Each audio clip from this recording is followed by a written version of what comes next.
Short film పోరాటం గాను best director award గెలుచుకున్నారు సార్.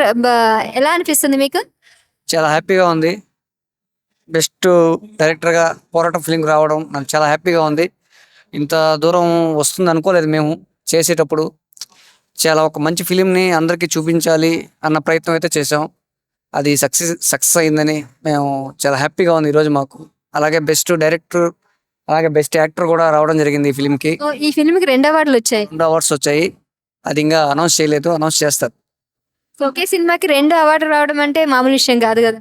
అవునండి, చాలా హ్యాపీగా ఉంది. అది కూడా కళారాజ్ మీడియా వాళ్ళ తరఫున వస్తుంది కదా, ఎలా అనిపిస్తుంది? కలర్ మీడియా వాళ్ళు మాకు చాలా బూస్టప్ ఇచ్చారు చెప్పాలంటే. ఎందుకంటే మనం దీనివల్ల డబ్బులు రావు, ఏమీ రావు. అందరికి తెలుసు, యూట్యూబ్లో పెట్టడం వల్ల డబ్బులు రావు. ఈ అవార్డ్స్ అనేవి ఒక బూస్టప్ని ఇచ్చి ఇంకో స్టెప్ ముందుకు వెళ్ళడానికి మాకు ఉపయోగపడుతుంది. ఓకే, కంగ్రాచులేషన్స్ అండి, and all the best for next projects.